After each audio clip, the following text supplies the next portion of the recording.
नाथ फिरियो सात समुद्रन लोक गयो परलोक गवायो। दास कियो मिखयान सो बैठ कर ऐसे ही ऐसे सो बैस बितायो। साच कहूँ सुन लेहो सब है जिन प्रेम कियो तिन ही प्रभ पायो। साच कहूँ सुन लेहो सब है जिन प्रेम कियो तिन ही प्रभ पायो। जुगो जुग अटल शब्द शत्र तख्त दे मालिको हाजरा हजूर सर्व कला भरपूर ज्ञान दे अथा सागर। धन धन धन श्री गुरु ग्रंथ साहिब महाराज जी की पावन हजूरी अंदर बैठ के धन धन धन श्री गुरु गोबिंद सिंह महाराज जी के प्रकाश उत्सव में मुख रखद्या होया गुरबाणी अमृत बाणी का कीर्तन श्रवण कर रहे गुरमुख प्यारे सत्संगी जनों, पावन कीर्तन आप जी ने श्रवण किया है। आओ कुछ समा जो आपने सवैया पढ़िया है इस सवैये की आपने विचार करनी है। नाल दी नाल गुर इतिहास को भी समझण का आपने जतन करना। सो विचारां की सांझ करन तो पहला दास वल्लों सारे फतेह प्रवान करो। सारे आखो जी वाहिगुरू जी का खालसा वाहिगुरू जी की फतेह। गुरबाणी के अंदर कुछ पंक्तियां होंदियां ने। ना तू आवे वस बहुत घिणावणे। घिणावणे का अर्थ है तरले लेने, दिखावे दे तरले लेने। दिखावे दे तरलियां दे नाल रब वस दे विच नहीं होवेगा। फिर कहते ने ना तो आवे वस वेद पढ़ावणे। भावें जिन्ने मर्जी ग्रंथां का पाठ करवाइए फिर भी रब वाहिगुरू वस दे विच नहीं होवेगा। ना तू आवे वस तीर्थ नहाइए, तीर्थां ते नहा के भी रब वस दे विच नहीं होवेगा। ना तू आवे बस धरती धाइए, भावें सारी धरती का भ्रमण कर लीए, सारी धरती के धार्मिक स्थानों को वेख लीए, बंदा सोचे मैं धार्मिक हो गया, रब वस दे विच तां भी नहीं होवेगा। ना तू आवे बस किते सियाणप है, बहुतियां सियाणपां दे नाल भी रब वस दे विच नहीं होवेगा। ना तू आवे बस बहुता दान दे नाल भी गल नहीं बनेगी। अखीर दे पंक्तियां ने सब को तेरे वस अगम गोचरा, तू भगतां के वस भगतां दान दे। भगतां दे वस दे विच रब वाहिगुरू परमेश्वर। फिर आप पंक्तियां पढ़ते हाँ। पाठ पढ़े हो वेद विचारियो निवल भुअंगम साधे, पंच जना संग संग न छुट के अधिक अंग मुद बाधे, प्यारे इन विद मिरण न जाई, मैं किए कर्म अनेका, हार भयो स्वामी के द्वारे दीजै बुद्ध विवेका। सो कहने का अर्थ है कि इन्हां जिहड़े तरीके दुनिया दे विच प्रचलित ने, तीर्थां ते जाना, इधर जाना, आ करना, वो करना, बड़ा कुछ है, इन्हां दे नाल रब नूं वस दे विच नहीं कीता जा सकदा। इसे तरह धन श्री गुरु गोबिंद सिंह महाराज जी सानूं तरीका दस रहे ने रब नूं किवें वस दे विच करना।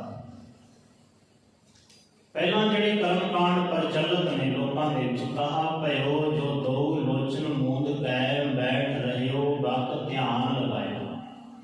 कहा भयो, भयो का अर्थ है की होया।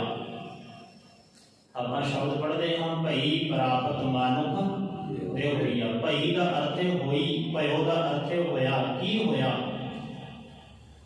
जो दो लोचन मूंद के दोनों अखां बंद कर लीਆਂ। बहुती बार इस तरह होंदा है, अखां बंद कर लीਆਂ, मन आसे पासे किते ना किते तुरिया करता है, ऐसा की फायदा होया इस चीज का। बैठ रहे हो, वक्त ध्यान लगायो, बगले की तरह ध्यान ला के बैठ गया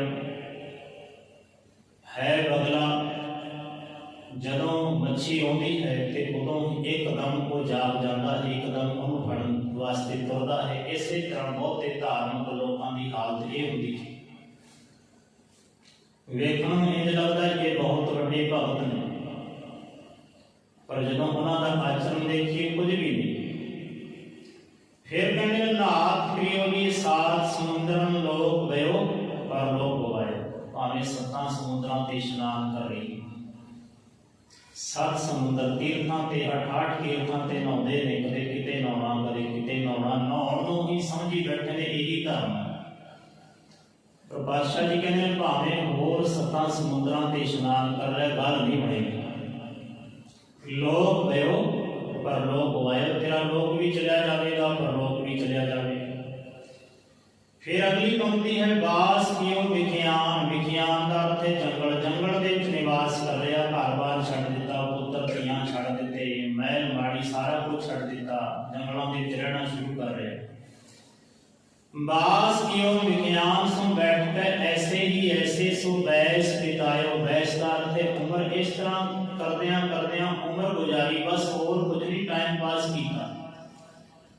अखीरली पंक्ति अंदर पातशाह जी कहते हैं साच कहो सुन ले हो सदै, जिन प्रेम कियो तिन ही प्रभ पायो। जिन्होंने प्रेम किया उन्होंने रब की वाहिगुरु की प्राप्ति की है। ये गुरबाणी है, गुरबाणी के अनुसार ये विचार।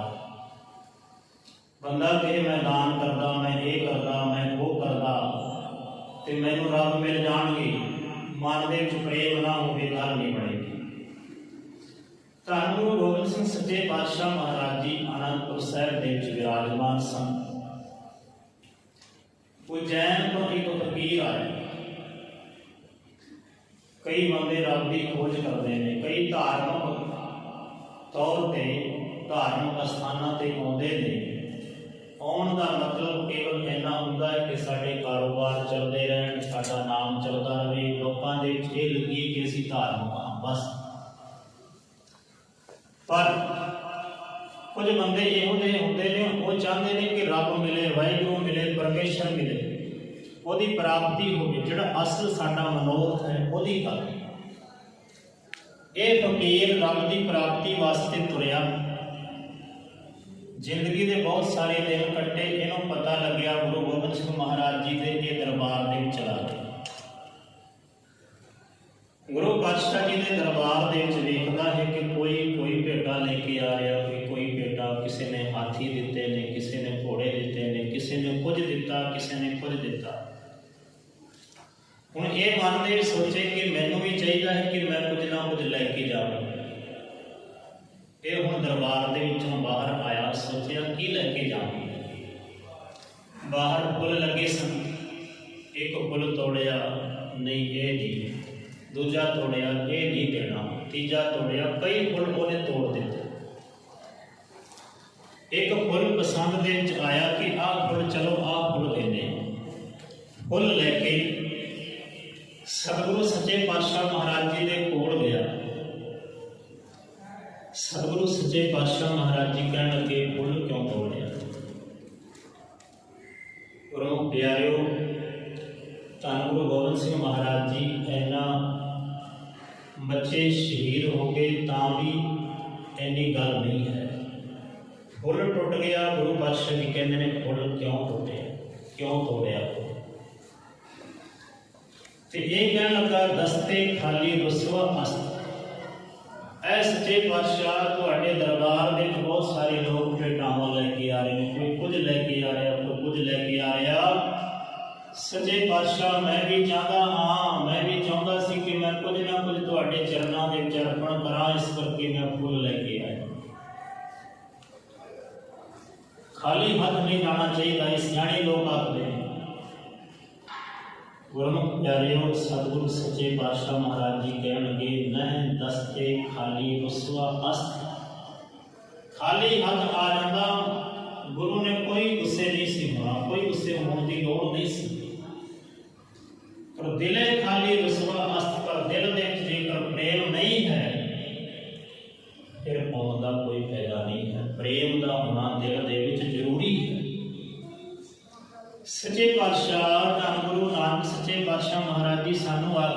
गावीऐ सुनिए मन रखिए भाओ दुख पर हर सुख घर ले जाए। भाओ का अर्थ है प्रेम। रब की सिफत करो गाओ सुनो पर नाल दे नाल मन दे विच प्रेम होना जरूरी है। प्रेम की गल फिर इस बंदे ने की कीता, गल समझ दे विच आ गई, चरणों ते झुक गया, सतगुरां जी दे दर्शन दीदारे करके निहाल हो गया। पता लग गया कि असल की चीज साडे अंदर चाहिए है। रब नूं परमात्मा नाम रखिया। रब दा परमात्मा का अर्थ है जिहड़ा प्रेम दे राही वस दे विच कीता जा सकदा। भगतां दी बाणी दे विच वचन आउंदे ने, जो हम बांधे मोह पास हम प्रेम बंधन तुम बांधे, अपने छूटन को जतन करो हम छूटे तुम आराधे। ऐ रब जी तुसीं सानूं मोह माया दे जाल दे विच फसाया, पर असीं भी तैनूं जकड़ लिया। काहदे करके? प्रेम दे बंधनां दे विच असीं जकड़ लिया। भगत रविदास जी कहते साची प्रीत हम तुम स्यों जोरी तुम स्यों जोर अवर संग तोरी। सच्ची प्रीत मैं तेरे नाल पा ली।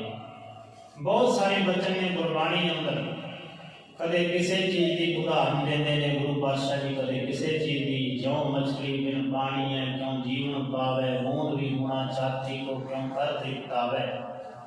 कदे मच्छी की उदाहरण, कदे चातरी की उदाहरण, कदे किसी चीज की उदाहरण। जिवें उन्हां दा प्यार है इस तरह तू भी रब दे नाल प्यार बनाउण दा यतन कर। हुण इस फकीर ने बाहर आया, बाहर जिहड़े फुल टुटे सन उन्हां नूं इकट्ठा कीता। इकट्ठा करके उन्होंने प्यार करता है, उन्होंने तो माफी मंगता है। गुरमुख प्यारे असीं बड़ी गलतियां करते हैं, पर फिर भी असीं माफी मंगण वास्ते तैयार नहीं होंदे। असीं आकड़ जाते, गलती भी साडी हुंदी, आकड़ भी असीं हो रहे होंदे। असीं दूजे नूं समझदे नहीं। हुण रिक्शे वाले दी गलती ना होवे, गड्डी वाले की गलती होवे, हुण गड्डी वाला फिर आकड़ी जावे तू इधर नूं वाड़ता, तू आ करता, तू वो करता। गलती साडी हुंदी, असीं माफी नहीं मंगदे। गुरमुख प्यारिओ, जिस दिल दे अंदर निमरता आ जाती है, निर्माणता आ जाती है, दिल जिहड़ा नरम हो जाता है, वो बंदा दिलों माफी मंगता है। ये दिलों माफी मंगी इन्हां ने। फिर किसी ने लिखा है, दो आंसुओं ने उम्र का अंजाम लिख दिया, बिखरी पड़ी थी टूट के कलियां जमीन पर, तरतीब देके मैंने तेरा नाम लिख दिया है। गुरु गोबिंद सिंह महाराज जी तेरा नाम लिख देता है। एक फकीर जदों गुरु साहब जी लखनऊ दे विच सन, उस वेले एक फकीर कोलों की लंघण लगा, पालकी ते जांदे सन। ये पीर जिहड़े सन, सैयद पीर हुंदे सन, ये पालकियां ते सवार होके एक थां तो दूजी थां ते जांदे सन।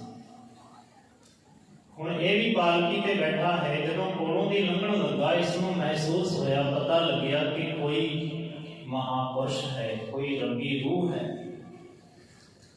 इसने पालकी तो उतरना किया। ते जदों तक गुरु पातशाह जी गुरु गोबिंद सिंह महाराज जी दिसते रहे नहीं, उदों तक ये पालकी ते नहीं चढ़िया। अगे जाके चढ़िया। चेलियां ने पूछा इहदा की कारण है, ते उसने दसिया कि इहदा कारण ये है कि ये रबी रूह है, रब दे नाल जुड़ी हुई। ये रब रूप है, रब है। मैं किवें ऊपर चढ़ सकदा सी?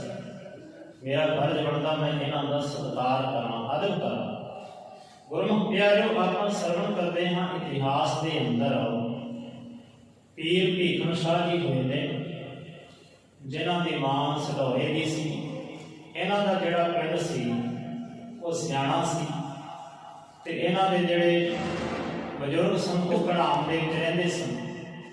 आप इन्हां दा डेरा ठसके दे विच सी, जिस नूं मियां जी दा ठसका कहा जाता है। हुण 1637 ਦੇ ਵਿੱਚ ਇਹਨਾਂ ਦਾ ਜਨਮ ਹੋਇਆ ਸੀ।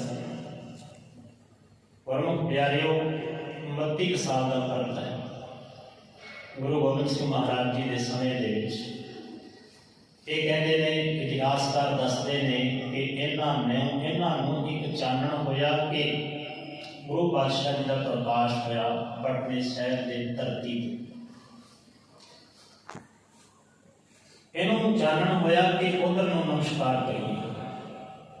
ਆਪਾਂ ਸਾਰੇ ਜਾਣਦੇ ਹਾਂ, ਇਤਿਹਾਸ ਤੋਂ ਸਾਨੂੰ ਸਾਰਾ ਪਤਾ ਹੈ ਕਿ ਇਸ ਨੇ ਇੰਨਾ ਲੰਮਾ ਪੈਂਡਾ ਫਿਰ ਤੈਅ ਕੀਤਾ, ਜਾ ਕੇ ਦਰਸ਼ਨ ਕੀਤੇ। ਆਮ ਤੌਰ ਤੇ ਸਾਡੇ ਵਿਚਕਾਰ ਇਹ ਪ੍ਰਚਾਰ ਕੀਤਾ ਜਾਂਦਾ ਹੈ, ਸਾਡੇ ਕਈ ਗ੍ਰੰਥਾਂ ਦੇ ਵਿੱਚ ਵੀ ਇਹੋ ਜਿਹੀਆਂ ਗੱਲਾਂ ਲਿਖੀਆਂ ਹੋਈਆਂ ਨੇ, ਜਿਹੜੇ ਇਤਿਹਾਸਕ ਗ੍ਰੰਥ ਨੇ, ਲੋਕਾਂ ਨੇ ਲਿਖੇ ਨੇ ਆਪਣੀ ਸੋਚ ਦੇ ਮੁਤਾਬਕ।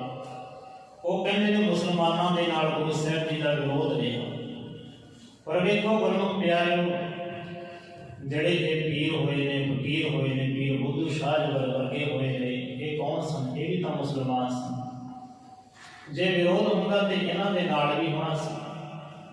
ਪੀਰ ਭੀਖਣ ਸ਼ਾਹ ਜੀ ਜਾ ਕੇ ਦਰਸ਼ਨ ਕਰਦੇ ਨੇ, ਕੀ ਗੁਰੂ ਪਾਤਸ਼ਾਹ ਜੀ ਉਹਨਾਂ ਦਾ ਵਿਰੋਧ ਕਰਦੇ ਨੇ? ਮੁਸਲਮਾਨ ਦੇ ਨਾਲ, ਹਿੰਦੂ ਦੇ ਨਾਲ ਜਾਂ ਕਿਸੇ ਨਾਲ ਵੀ ਕਿਸੇ ਦਾ ਗੁਰੂ ਪਾਤਸ਼ਾਹ ਜੀ ਦਾ ਕੋਈ ਵਿਰੋਧ ਨਹੀਂ ਹੈ। ਵਿਰੋਧ ਹੈ ਬੁਰਾਈ ਦੇ ਨਾਲ, ਅਗਿਆਨਤਾ ਦੇ ਨਾਲ। ਜਿਵੇਂ ਸੂਰਜ ਨਿਕਲਦਾ ਹੈ ਤੇ ਉਹ ਚਾਨਣ ਜਿਹੜਾ ਹੈ ਉਹ ਪ੍ਰਕਾਸ਼ ਹੁੰਦਾ ਹੈ, ਹਨੇਰਾ ਦੂਰ ਹੋ ਜਾਂਦਾ ਹੈ। ਇਸੇ ਤਰ੍ਹਾਂ ਗੁਰਮੁਖ ਪਿਆਰਿਓ, ਚੰਗਿਆਈ ਜਿਹੜੀ ਹੈ ਉਹ ਬੁਰਾਈ ਦਾ ਉਹਦਾ ਵਿਰੋਧ ਹੁੰਦਾ ਹੈ। ਇਸ ਕਰਕੇ ਇਹ ਨਾ ਮੰਨੀਏ ਕਿ ਗੁਰੂ ਪਾਤਸ਼ਾਹ ਜੀ ਦਾ ਵਿਰੋਧ ਮੁਸਲਮਾਨਾਂ ਦੇ ਨਾਲ ਰਿਹਾ। ਔਰੰਗਜ਼ੇਬ ਮੁਸਲਮਾਨ ਸੀ, ਦੂਜੇ ਪਾਸੇ ਸਾਈਂ ਭੀਖਣ ਸ਼ਾਹ ਕੌਣ ਸਨ? ਇਹ ਵੀ ਮੁਸਲਮਾਨ ਸੀ। ਗਨੀ ਖਾਨ, ਨਬੀ ਖਾਨ, ਜਿਨ੍ਹਾਂ ਨੇ ਗੁਰੂ ਪਾਤਸ਼ਾਹ ਜੀ ਦਾ ਸਾਥ ਦਿੱਤਾ, ਕੌਣ ਸਨ? ਇਹ ਵੀ ਮੁਸਲਮਾਨ ਸਨ। ਨਿਹੰਗ ਖਾਂ ਹੋਇਆ, ਉਹਨਾਂ ਨੇ ਸਾਥ ਦਿੱਤਾ। ਇੰਨਾ ਸਾਥ ਦਿੱਤਾ, ਭਾਈ ਬਚਿੱਤਰ ਸਿੰਘ ਜੀ ਨੇ ਉਹਨਾਂ ਦੇ ਘਰ ਦੇ ਵਿੱਚ ਦਮ ਤੋੜਿਆ ਸੀ, ਸ਼ਹੀਦੀ ਉੱਥੇ ਪ੍ਰਾਪਤ ਕੀਤੀ ਸੀ। ਉਹਨਾਂ ਦੇ ਘਰ ਦੇ ਵਿੱਚ ਉਹਨਾਂ ਨੇ ਸੇਵਾ ਕੀਤੀ ਸੀ। ਬਹੁਤ ਸਾਰੇ ਹੋਏ ਨੇ। ਸੈਯਦ ਬੇਗ ਹੋਇਆ, ਜਿਹੜਾ ਗੁਰੂ ਪਾਤਸ਼ਾਹ ਜੀ ਦੀ ਫੌਜ ਦੇ ਵਿੱਚ ਸ਼ਾਮਲ ਹੋਇਆ ਸੀ। ਪਹਿਲਾਂ ਵਿਰੋਧੀ ਸੀ, ਹਮਲਾ ਕਰਨ ਵਾਸਤੇ ਆਇਆ ਸੀ, ਪਰ ਜਦੋਂ ਗੁਰੂ ਪਾਤਸ਼ਾਹ ਜੀ ਦੇ ਦਰਸ਼ਨ ਕੀਤੇ, ਦੀਦਾਰੇ ਕੀਤੇ, ਮਨ ਕਰਕੇ, ਭਾਵਨਾ ਕਰਕੇ, ਉਹ ਗੁਰੂ ਪਾਤਸ਼ਾਹ ਜੀ ਦਾ ਜੰਗ ਦੇ ਵਿੱਚ ਹੀ ਸ਼ਰਧਾਲੂ ਹੋ ਚੁੱਕਾ ਸੀ। ਫਿਰ ਜਦੋਂ ਸੈਦ ਖਾਨ ਆਇਆ ਸੀ ਫੌਜ ਲੈ ਕੇ, ਤੇ ਉਸ ਵਕਤ ਇਸ ਸੈਯਦ ਬੇਗ ਨੇ ਗੁਰੂ ਪਾਤਸ਼ਾਹ ਜੀ ਦਾ ਸਾਥ ਦਿੱਤਾ ਸੀ। ਨਾਲ ਮਹਿਮੂ ਖਾਨ ਸੀ। ਇਹ ਜਿਹੜੇ ਸਾਰੇ ਜਿਹਨੇ ਮੁਸਲਮਾਨ ਸਨ। ਮੁਸਲਮਾਨਾਂ ਦੇ ਨਾਲ ਗੁਰੂ ਪਾਤਸ਼ਾਹ ਜੀ ਦਾ ਕੋਈ ਵਿਰੋਧ ਨਹੀਂ ਹੈ। ਇੱਕ ਗੱਲ ਆਉਂਦੀ ਹੈ ਗੁਰੂ ਪਿਆਰਿਓ, ਗੁਰੂ ਪਾਤਸ਼ਾਹ ਜੀ ਆਗਰੇ ਦੇ ਵਿੱਚ ਜਦੋਂ ਬਹਾਦਰ ਸ਼ਾਹ ਜਿੱਤ ਗਿਆ ਤੇ ਉਸ ਵਕਤ ਬਹਾਦਰ ਸ਼ਾਹ ਨੇ ਗੁਰੂ ਪਾਤਸ਼ਾਹ ਜੀ ਦਾ ਸਤਿਕਾਰ ਕਰਨ ਵਾਸਤੇ ਬੁਲਾਇਆ। ਗੁਰੂ ਪਾਤਸ਼ਾਹ ਜੀ ਗਏ। ਗੁਰੂ ਪਾਤਸ਼ਾਹ ਜੀ ਦਾ ਜਿਹੜਾ ਟੈਂਟ ਹੈ ਉਹ ਥੋੜੀ ਦੂਰ ਲੱਗਾ ਹੋਇਆ, ਉਹ ਅੰਦਰ ਨਹੀਂ ਉਹਨਾਂ ਨੇ ਉੱਥੇ ਜਾਣਾ ਕੀਤਾ। ਗੁਰੂ ਪਾਤਸ਼ਾਹ ਜੀ ਨੂੰ ਉੱਥੇ ਬੁਲਾਇਆ ਤੇ ਉੱਥੇ ਬੁਲਾ ਕੇ ਕੁਝ ਗੱਲਾਂ ਸਾਂਝੀਆਂ ਹੁੰਦੀਆਂ। ਉਹਦੇ ਸਤਿਕਾਰ ਕਰਦਾ ਹੈ, ਬਹਾਦਰ ਸ਼ਾਹ ਦੇ ਸਤਿਕਾਰ ਕਰਦਾ ਹੈ। ਕੁਝ ਐਸੇ ਬੰਦੇ, ਕੱਟੜ ਬੰਦੇ ਬੈਠੇ ਨੇ ਤੇ ਉਹ ਕਈ ਪ੍ਰਕਾਰ ਦੀਆਂ ਗੱਲਾਂ ਕਰਦੇ ਨੇ। ਉਹਨਾਂ ਨੇ ਕਿਹਾ, ਕਾਜੀ ਬੈਠਾ ਹੈ। ਕਾਜੀ ਕਹਿਣ ਲੱਗਾ, ਕਿਉਂਕਿ ਉਹਨਾਂ ਦਾ ਹੁਣ ਰਾਜ ਆ ਗਿਆ। ਹੁਣ ਰਾਜ ਆਉਣ ਕਰਕੇ ਉਹ ਆਕੜਦੇ ਨੇ, ਕਿਉਂਕਿ ਅਸੀਂ ਮੁਸਲਮਾਨ ਹਾਂ, ਅਸੀਂ ਵੱਡੇ ਹਾਂ, ਅਸੀਂ ਇਹ ਹਾਂ, ਸਾਡਾ ਰਾਜ ਹੈ। ਇਸ ਕਰਕੇ ਉਹ ਆਕੜਦਾ ਹੈ। ਉਹ ਆਕੜ ਕੇ ਕਹਿਣ ਲੱਗਾ, ਗੁਰੂ ਪਾਤਸ਼ਾਹ ਜੀ ਤੁਹਾਨੂੰ ਸਵਾਲ ਪੁੱਛਦੇ ਹਾਂ। ਹੁਣ ਸਵਾਲ ਪੁੱਛਣ ਲੱਗਾ, ਕਹਿਣ ਲੱਗਾ ਕਿ ਤੁਹਾਡਾ ਧਰਮ ਵਧੀਆ ਹੈ ਕਿ ਸਾਡਾ ਧਰਮ ਵਧੀਆ ਹੈ? ਹੁਣ ਇਹ ਸਵਾਲ ਜੇਕਰ ਸਾਡੇ ਵਰਗਿਆਂ ਨੂੰ ਪੁੱਛਿਆ ਜਾਵੇ, ਅਸੀਂ ਕਹਾਂਗੇ ਸਾਡਾ ਧਰਮ ਵਧੀਆ ਹੈ। ਸਾਡੀ ਆਪਣੀ ਸੋਚ ਹੈ, ਕੁਝ ਨਾ ਕੁਝ ਅਟੈਚਮੈਂਟ ਸਾਡਾ ਜੁੜਿਆ ਹੁੰਦਾ। ਜੇਕਰ ਕੋਈ ਆਖੇ ਹਿੰਦੁਸਤਾਨ ਵੱਡਾ ਹੈ ਕਿ ਦੂਜਾ ਵੱਡਾ ਹੈ, ਪਾਕਿਸਤਾਨ ਵੱਡਾ ਹੈ, ਅਸੀਂ ਆਪਣੇ ਮੁਲਕ ਨੂੰ ਕਹਾਂਗੇ, ਕਿਉਂਕਿ ਉਹਦੇ ਨਾਲ ਅਟੈਚ ਹੈ ਸਾਡੀ ਮਨ ਦੀ, ਭਾਵਨਾ ਦੀ, ਸਾਰਾ ਹਉਮੈ ਇੱਕ ਤਰ੍ਹਾਂ ਦੀ ਸਾਡੀ ਜੁੜੀ ਹੁੰਦੀ।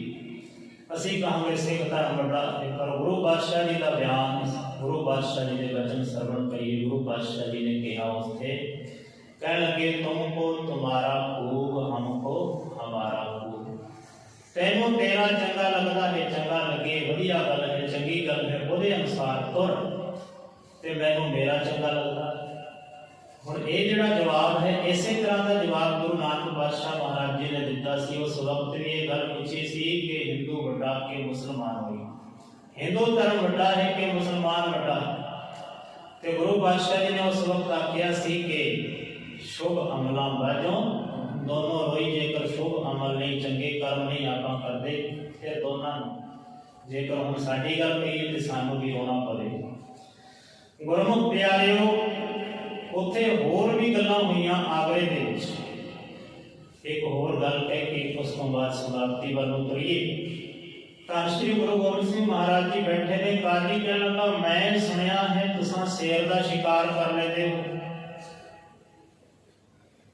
ਸਤਿਗੁਰੂ ਜੀ, ਤੁਸੀਂ ਸ਼ੇਰ ਦਾ ਸ਼ਿਕਾਰ ਕਰ ਲੈਂਦੇ। ਇੱਥੇ ਜੰਗਲ ਦੇ ਵਿੱਚ ਇੱਕ ਸ਼ੇਰ ਹੈ, ਆਦਮਖੋਰ ਸ਼ੇਰ ਹੈ, ਤੇ ਉਹਦਾ ਸ਼ਿਕਾਰ ਕਰਨਾ। ਜਦੋਂ ਇਹ ਗੱਲ ਹੋ ਰਹੀ ਹੈ, ਉੱਥੇ ਗੁਰੂ ਪਾਤਸ਼ਾਹ ਜੀ ਦਾ ਸਿੱਖ ਬੈਠਾ ਹੈ, ਜਿਸ ਦਾ ਨਾਮ ਇਤਿਹਾਸ ਦੇ ਵਿੱਚ ਰੌਸ਼ਨ ਸਿੰਘ ਆਇਆ। ਰੌਸ਼ਨ ਸਿੰਘ ਕਹਿਣ ਲੱਗਾ, ਗੁਰੂ ਪਾਤਸ਼ਾਹ ਜੀ ਤੋਂ ਕੀ ਪੁੱਛਦੇ ਹੋ? ਸ਼ੇਰ ਦਾ ਸ਼ਿਕਾਰ ਮੈਂ ਕਰ ਲੈਣਾ, ਮੈਂ ਕਰ ਦਿਆਂ। ਸਤਿਗੁਰੂ ਸੱਚੇ ਪਾਤਸ਼ਾਹ ਮਹਾਰਾਜ ਜੀ ਕਹਿਣ ਲੱਗੇ ਕਿ ਰੌਸ਼ਨ ਸਿੰਘ ਆ ਕਿਰਪਾਨ ਲੈ ਜਾ। ਰੌਸ਼ਨ ਸਿੰਘ ਕਹਿਣ ਲੱਗਾ, ਸਤਿਗੁਰੂ ਜੀ ਕਿਰਪਾਨ ਤੁਹਾਡੀ ਲੈ ਕੇ ਨਹੀਂ ਜਾਣੀ, ਕਿਉਂਕਿ ਇਹਨਾਂ ਨੇ ਫਿਰ ਇਹ ਗੱਲ ਮੰਨਣੀ ਹੈ ਕਿ ਗੁਰੂ ਪਾਤਸ਼ਾਹ ਜੀ ਦੀ ਕਿਰਪਾਨ ਤੋਂ ਮਰਿਆ। ਗੁਰੂ ਪਾਤਸ਼ਾਹ ਜੀ ਦੀ ਕਰਾਮਾਤ ਵਰਤੀ ਹੈ, ਇਹ ਗੱਲਾਂ ਲੋਕਾਂ ਨੇ ਕਰਨੀਆਂ ਨੇ। ਚਲੇ ਗਏ ਜਾ ਕੇ ਇੱਕ ਬੁਲੰਦ ਖਾਨ ਬਾਦਸ਼ਾਹ ਦਾ ਜਿਹੜਾ ਇੱਕ ਸਿਪਾਹੀ ਹੈ, ਬਹਾਦਰ ਸ਼ਾਹ ਦਾ ਬੁਲੰਦ ਖਾਨ, ਉਹਨੂੰ ਲੈ ਕੇ ਗਏ। ਹੁਣ ਉਹ ਚਲਾ ਗਿਆ ਉੱਥੇ। ਪਹਿਲਾਂ ਉਹਦੇ ਨਾਲ ਝਗੜ ਹੋਈ, ਬੁਲੰਦ ਖਾਨ ਮਾਰ ਕੇ ਇੱਕ ਪਾਸੇ ਕਰ ਦਿੱਤਾ ਉਸ ਸ਼ੇਰ ਨੇ। ਫਿਰ ਗੁਰੂ ਪਾਤਸ਼ਾਹ ਜੀ ਦਾ ਸਿੱਖ ਉਹਨੂੰ ਕਿਹਾ ਗਿਆ ਕਿ ਤੂੰ ਹੁਣ ਮੁਕਾਬਲਾ ਕਰਨਾ। ਇੱਕ ਡੰਡਾ ਲੈ ਕੇ, ਮੋਟਾ ਜਿਹਾ ਸੋਟਾ ਲੈ ਕੇ, ਕਿਰਪਾਨ ਵੀ ਨਾਲ ਨਹੀਂ, ਉਹਦੇ ਨਾਲ ਸੋਟੇ ਦੇ ਨਾਲ ਹੀ ਉਹ ਸ਼ੇਰ ਨੂੰ ਉਹਨਾਂ ਨੇ ਮਾਰ ਦਿੱਤਾ। ਭਾਈ ਰੋਸ਼ਨ ਸਿੰਘ ਜੀ ਨੇ ਮਾਰ ਦਿੱਤਾ, ਖਤਮ ਕਰ ਦਿੱਤਾ। ਹੁਣ ਗੁਰੂ ਪਾਤਸ਼ਾਹ ਜੀ ਉੱਥੇ ਨੇ ਤੇ ਬਹਾਦਰ ਸ਼ਾਹ ਬੜਾ ਖੁਸ਼ ਹੋਇਆ, ਕਹਿਣ ਲੱਗਾ, ਕਮਾਲ ਕਰ ਦਿੱਤੀ, ਸਾਡਾ ਤਾਂ ਐਡਾ ਵੱਡਾ ਸਿਪਾਹੀ ਸੀ, ਕੋਈ ਇੱਕ ਪਾਸੇ ਮਾਰ ਕੇ ਇੱਕ ਪਾਸੇ ਰੱਖ ਦਿੱਤਾ ਹੈ, ਤੁਸਾਂ ਨੇ ਬੜੀ ਬਹਾਦਰੀ ਦਿਖਾਈ। ਰੌਸ਼ਨ ਸਿੰਘ ਨੂੰ ਗਲੇ ਦੇ ਵਿੱਚੋਂ ਮੋਤੀਆਂ ਦਾ ਹਾਰ, ਕੀਮਤੀ ਹਾਰ ਕੱਢ ਕੇ ਉਹਦੇ ਗਲ ਦੇ ਵਿੱਚ ਪਾਉਣ ਲੱਗਾ। ਰੌਸ਼ਨ ਸਿੰਘ ਕਹਿਣ ਲੱਗਾ, ਰਹਿਣ ਦੇ, ਐ ਬਾਦਸ਼ਾਹ ਰਹਿਣ ਦੇ, ਇਹ ਮੇਰੇ ਗਲ ਦੇ ਵਿੱਚ ਨਾ ਪਾ, ਮੈਨੂੰ ਇਹਦੀ ਕੋਈ ਲੋੜ ਨਹੀਂ ਹੈ। ਮੈਂ ਗੁਰੂ ਪਾਤਸ਼ਾਹ ਗੁਰੂ ਗੋਬਿੰਦ ਸਿੰਘ ਮਹਾਰਾਜ ਜੀ ਦਾ ਸਿੱਖ ਹਾਂ। ਮੇਰੀ ਝੋਲੀ ਜੋ ਹੈ ਗੁਰੂ ਦੇ ਅੱਗੇ ਮੈਂ ਅਟਣੀ ਹੈ, ਮੈਂ ਕਿਸੇ ਹੋਰ ਬਾਦਸ਼ਾਹ ਦੇ ਅੱਗੇ ਝੋਲੀ ਨਹੀਂ ਅਟਣੀ, ਮੈਨੂੰ ਨਹੀਂ ਲੋੜ। ਮੈਂ ਸਿਰਫ ਗੁਰੂ ਪਾਤਸ਼ਾਹ ਜੀ ਦਾ ਸਿੱਖ ਹਾਂ, ਇਹਦੇ ਦਰ ਤੋਂ ਮੈਨੂੰ ਸਾਰਾ ਕੁਝ ਮਿਲ ਰਿਹਾ, ਮੈਨੂੰ ਕਿਤੇ ਹੋਰ ਬਾਦਸ਼ਾਹ ਦੇ ਅੱਗੇ ਹੱਥ ਅੱਡਣ ਦੀ ਲੋੜ ਨਹੀਂ ਹੈ। ਬਾਰ ਪਰਾਏ ਵੈਸਣਾ ਸਾਈ ਮੁਝੇ ਨਾ ਦੇ, ਜੇ ਤੂੰ ਐਵੇਂ ਰਖਸੀ ਜਿਉ ਸ਼ਰੀਰੋਂ ਦੇ। ਹੁਣ ਸਿੱਖ ਕਦੇ ਕਿਸੇ ਦਰ ਤੇ ਕਦੇ ਕਿਸੇ ਦਰ ਤੇ ਭੱਜਿਆ ਫਿਰਦਾ। ਵੇਖੋ ਕਮਾਲ ਦੀ ਗੱਲ, ਵੱਡੇ ਵੱਡੇ ਪੀਰ ਬੁੱਧੂ ਸ਼ਾਹ ਵਰਗੇ, ਪੀਰ ਭੀਖਣ ਸ਼ਾਹ ਵਰਗੇ, ਉਹ ਕਿੱਥੇ ਆਉਂਦੇ ਨੇ? ਗੁਰੂ ਦੇ ਦਰਬਾਰ ਦੇ ਵਿੱਚ ਆਉਂਦੇ ਨੇ, ਨਮਸਕਾਰਾਂ ਕਰਦੇ ਨੇ, ਆਨੰਦ ਦੀ ਪ੍ਰਾਪਤੀ ਕਰਦੇ ਨੇ। ਤੇ ਇਹ ਨਹੀਂ, ਬਹੁਤ ਸਾਰਿਆਂ ਨੇ ਗੁਰੂ ਪਾਤਸ਼ਾਹ ਜੀ ਦੇ ਚਰਨਾਂ ਦੇ ਵਿੱਚ ਨਮਸਕਾਰਾਂ ਕੀਤੀਆਂ। ਪੰਡਤ ਸਿਵ ਦੱਤ ਹੋਇਆ, ਆਪਾਂ ਜਾਣਦੇ ਹਾਂ, ਪਟਨੇ ਸ਼ਹਿਰ ਦੇ ਵਿੱਚ ਉਹ ਭਗਤੀ ਕਰਦਾ ਹੈ ਸ਼੍ਰੀ ਰਾਮ ਜੀ ਦੀ। ਧੰਨ ਗੁਰੂ ਗੋਬਿੰਦ ਸਿੰਘ ਮਹਾਰਾਜ ਜੀ ਬਾਹਰ ਉਮਰ ਦੇ ਵਿੱਚ ਖੇਡਣ ਵਾਸਤੇ ਜਾਂਦੇ ਨੇ। ਉੱਥੇ ਮੰਦਿਰ ਬਣਿਆ ਹੋਇਆ ਹੈ। ਜਦੋਂ ਉਹ ਜਾਂਦੇ ਨੇ, ਅੰਦਰ ਵੇਖਦੇ ਨੇ ਤੇ ਉਹਨਾਂ ਦੇ ਕੋਲੋਂ ਲੱਡੂ ਪ੍ਰਾਪਤ ਕਰਦੇ ਨੇ। ਗੁਰੂ ਪਾਤਸ਼ਾਹ ਜੀ ਦੀ ਸੂਰਤ ਨੂੰ ਵੇਖਦੇ ਨੇ। ਉਹ ਸੂਰਤ ਵੇਖ ਕੇ ਇੰਨੇ ਪ੍ਰਭਾਵਿਤ ਹੁੰਦੇ ਨੇ, ਕਿਉਂਕਿ ਸਾਬਤ ਸੂਰਤ ਹੈ। ਔਰ ਸ਼੍ਰੀ ਰਾਮ ਜੀ ਨੇ ਉਹਨਾਂ ਦੀ ਸਾਬਤ ਸੂਰਤ ਹੈ, ਜੂੜਾ ਸਿਰ ਤੇ ਕੀਤਾ ਹੋਇਆ। ਬਾਕੀ ਲੋਕ ਥੋੜਾ ਕਰਦੇ ਕੀ ਕਹੋ ਕਹਿਣਗੇ।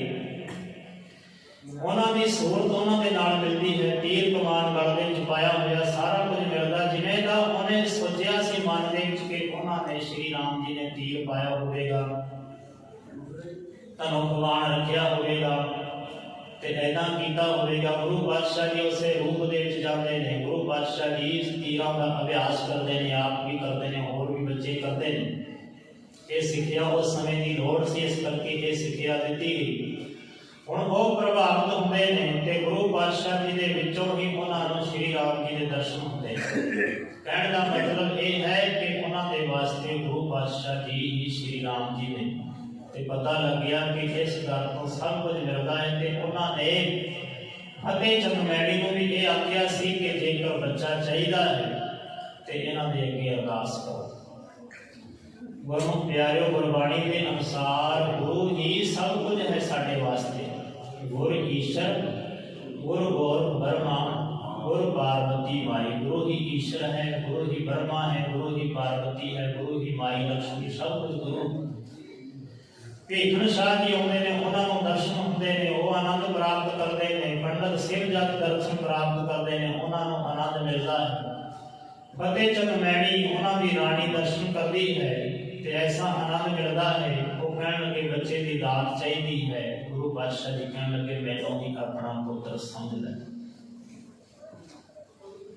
ਤੇ ਉਹ ਕਹਿਣ ਲੱਗੀ ਕਿ ਦੋ ਮਾਵਾਂ ਤੇ ਪੁੱਤਰ ਇੱਕ ਮਾਂ ਹੋਵੇ ਪੁੱਤਰ ਦੋ ਹੁਣ ਚੱਲ ਜਾਂਦਾ ਹੈ, ਤੇ ਮਾਂ ਦੋ ਹੋਣ ਤੇ ਪੁੱਤਰ ਇੱਕ ਹੋਵੇ, ਇਹ ਗੱਲ ਕੀ ਬਣੀ? ਪਾਤਸ਼ਾਹ ਜੀ ਕਹਿਣ ਲੱਗੇ ਜਿਵੇਂ ਅੱਖਾਂ ਦੋ ਨੇ ਨਾ, ਅੱਖਾਂ ਦੋ ਜੋਤ ਇੱਕ ਹੁੰਦੀ ਹੈ। ਇਹ ਨਹੀਂ ਇੱਕ ਅੱਖ ਕੁਝ ਹੋਰ ਦੇਖ ਰਹੀ ਹੁੰਦੀ ਹੈ, ਦੂਜੀ ਅੱਖ ਕੁਝ ਹੋਰ ਦੇਖਦੀ ਹੈ। ਮਾਵਾਂ ਭਾਵੇਂ ਤੁਸੀਂ ਦੋ ਹੋ, ਪਰ ਮਾਤਾ ਜੀ ਪੁੱਤਰ ਇੱਕ, ਇਸ ਇੱਕ ਪੁੱਤਰ ਤੋਂ ਹੀ ਤੁਹਾਨੂੰ ਆਨੰਦ ਪ੍ਰਾਪਤ ਹੋਵੇਗਾ। ਤੁਹਾਨੂੰ ਚਿੰਤਾ ਕਰਨ ਦੀ ਲੋੜ ਨਹੀਂ। ਸਾਰੀ ਉਮਰ ਉਸਨੇ ਇਸੇ ਗੱਲ ਦੇ ਵਿੱਚ ਆਨੰਦ ਮਾਣਿਆ। ਭਾਵ ਇਹ ਦਿੱਤਾ ਗੁਰੂ ਪਾਤਸ਼ਾਹ ਜੀ। ਗੁਰੂ ਪਾਤਸ਼ਾਹ ਜੀ ਦਾ ਜਿੱਥੇ ਜਨਮ ਹੋਇਆ,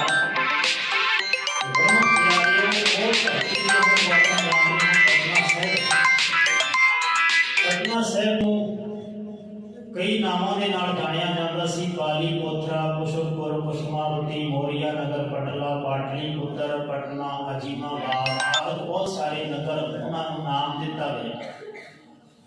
ਤੇ ਗੁਰਮੁਖ ਪਿਆਰਿਓ, ਜਿੱਥੇ ਪ੍ਰਕਾਸ਼ ਹੋਇਆ ਸੀ ਉਹ ਹਵੇਲੀ ਸੀ ਸਾਲਸਰਾਏ ਦੀ। ਸਾਲਸਰਾਏ ਜੋ ਸੀ ਉਹ ਇੱਕ ਜੌਹਰੀ ਸੀ, ਇੱਕ ਸੁਨਿਆਰ ਕਹਿ ਸਕਦੇ ਹਾਂ ਉਹ ਸੀ। ਤੇ ਇਸ ਨੇ ਗੁਰੂ ਨਾਨਕ ਸੱਚੇ ਪਾਤਸ਼ਾਹ ਮਹਾਰਾਜ ਜੀ ਦੇ ਦਰਸ਼ਨ ਕੀਤੇ ਸਨ। ਗੁਰੂ ਨਾਨਕ ਪਾਤਸ਼ਾਹ ਮਹਾਰਾਜ ਜੀ ਵੀ ਪਟਨਾ ਸਾਹਿਬ ਦੇ ਵਿੱਚ ਗਏ ਸਨ ਤੇ ਇਹਦੇ ਦਰਸ਼ਨ ਕੀਤੇ ਸਨ। ਦਰਸ਼ਨ ਕਰਕੇ ਇਹ ਨਿਹਾਲ ਹੋਇਆ ਸੀ। ਉਸੇ ਦੇ ਘਰ ਦੇ ਵਿੱਚ, ਉਸੇ ਦੀ ਹਵੇਲੀ ਦੇ ਵਿੱਚ ਗੁਰੂ ਗੋਬਿੰਦ ਸਿੰਘ ਮਹਾਰਾਜ ਜੀ ਦਾ ਪ੍ਰਕਾਸ਼ ਹੋਇਆ ਸੀ। ਇੱਕ ਹੋਰ ਗੱਲ ਕਹਿ ਕੇ ਸਮਾਪਤੀ ਕਰਾਂ। ਗੁਰੂ ਗੋਬਿੰਦ ਸਿੰਘ ਮਹਾਰਾਜ ਜੀ ਨੂੰ ਕੇਵਲ ਲੜਦੇ ਹੋਏ ਦਿਖਾਇਆ ਗਿਆ, ਕੇਵਲ ਜੰਗਾਂ ਕਰਦੇ ਹੋਏ। ਇਹ ਉਹਨਾਂ ਦੀ ਮਜਬੂਰੀ ਬਣ ਗਈ ਕਿ ਜੰਗ ਕਰਨੇ ਪਏ, ਉਹਨਾਂ ਦਾ ਜਵਾਬ ਦੇਣਾ ਪਿਆ। ਆਪ ਵੀ ਤੇ ਹਮਲਾ ਵੀ ਕੀਤਾ। ਗੁਰੂ ਪਾਤਸ਼ਾਹ ਜੀ ਕਹਿੰਦੇ ਚੌਂਕਾਰ ਅਜ ਹਮਾ ਹੀਲ ਤੇ ਦਰ ਹੋ ਜਸ ਹਲਾਲ ਅਸਤੁਰਦਨ ਵਾ ਸ਼ਮਸ਼ੀਰੇ ਦਸ। ਕਹਿਣ ਦਾ ਮਤਲਬ ਇਹ ਹੈ ਕਿ ਸਾਰੇ ਹੀਲੇ ਵਸੀਲੇ ਮੁੱਕ ਜਾਣ ਤਾਂ ਤਲਵਾਰ ਨੂੰ ਹੱਥ ਪਾਉਣਾ ਜਾਇਜ਼ ਹੈ। ਮਜਬੂਰੀ ਦੇ ਵਿੱਚ ਇਹ ਸਾਰਾ ਕੁਝ ਕਰਨਾ ਪਿਆ। ਪਰ ਆਪ ਗੁਰੂ ਪਾਤਸ਼ਾਹ ਜੀ ਜੰਗਾਂ ਦੇ ਸਮੇਂ ਵੀ ਸੱਚੇ ਪਾਤਸ਼ਾਹ ਰੱਬ ਨੂੰ ਯਾਦ ਕਰਦੇ ਰਹੇ ਨੇ। ਵੱਡਾ ਭਗਤ ਉਹਨਾਂ ਵਰਗਾ ਕੋਈ ਹੋ ਨਹੀਂ ਸਕਦਾ। ਸਰਸਾ ਨਦੀ ਦੇ ਕੰਢੇ ਤੇ ਆਸਾ ਦੀ ਵਾਰ ਦਾ ਕੀਰਤਨ ਕਰਦੇ ਨੇ। ਕੌਣ ਨੇ? ਗੁਰੂ ਗੋਬਿੰਦ ਸਿੰਘ ਮਹਾਰਾਜ ਜੀ। ਚਮਕੌਰ ਦੀ ਗੜੀ ਦੇ ਵਿੱਚ ਉੱਥੇ ਦੀਵਾਨ ਸਜਾਉਂਦੇ ਨੇ, ਰਹਿ ਰਾਸ ਦਾ ਪਾਠ ਹੁੰਦਾ ਹੈ। ਉੱਥੇ ਕੌਣ ਕੀ ਕਰਦੇ ਨੇ? ਕੌਣ ਹੈ? ਗੁਰੂ ਗੋਬਿੰਦ ਸਿੰਘ ਮਹਾਰਾਜ ਜੀ। ਹਮੇਸ਼ਾ ਰੱਬ ਨੂੰ ਯਾਦ ਰੱਖਦੇ ਨੇ। ਜਦੋਂ ਪੁੱਤਰ ਸ਼ਹੀਦ ਹੁੰਦੇ ਨੇ ਤਾਂ ਵੀ मैं तेरा हूँ, मेरे बच्चे भी तेरे हैं, मौला थे तेरे हैं, तेरे रहेंगे तेरे दाता।